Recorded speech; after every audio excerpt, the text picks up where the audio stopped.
بتصرف كام في اليوم؟ والله على حسب، مش ممكن في يوم الواحد يصرف 20 أو 30 أو أقل. تقبض كام؟ بقبض 2600. يكفوك؟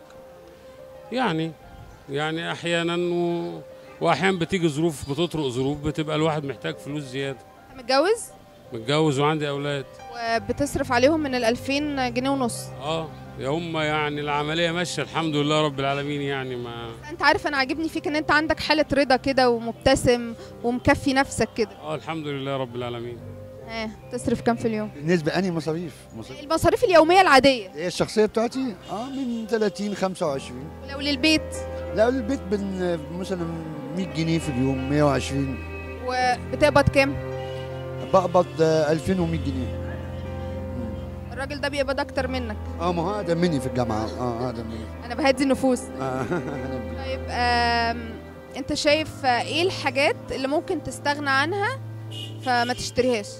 هو احنا استغنينا عن حاجات كتير زي العشاء مثلا مبدئيا. ايه؟ العشاء محدش بيتعشى خلاص، لغينا موضوع العشاء، اخرنا الغدا شويه خليناه بقى الساعه 6. مش انا بس، كل موظفين مصر. والسجاير طبعا. المشكله في انفلات اسعار فظيع جدا في الايام اللي احنا فيها دي، هي دي المشكله الاساسيه. يعني اللي بيهلك الوقت الفلوس هو غلاء الاسعار.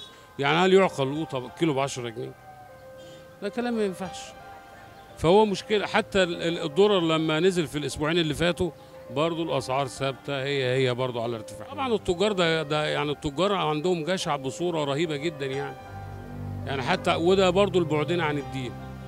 يعني الرسول صلى الله عليه وسلم قال حديث جميل، قال من أتى بطعام وباعه بسعر يومه فكأنما تصدق به لله. إنما هو التاجر ملوش في الكلام ده ولا هيعرف الكلام ده. دي مشكلة. عايزين حل لنزيف الأسعار الرهيب ده، الدولة تشوف. ادينا بندعي، احنا ورانا حاجة غير ان احنا نقول يا رب؟ عمرو أديب أو غيره وأي إعلامي بيطلع عمره ما هيحس بينا، يعني استحالة. دلوقتي الناس ناشفة تكلم نفسها، دي حقيقي، ده حقيقي. يعني نقول احنا الحمد لله لينا دخل وموظفين، في ناس غيرنا ما فيش. اللهم لك الحمد.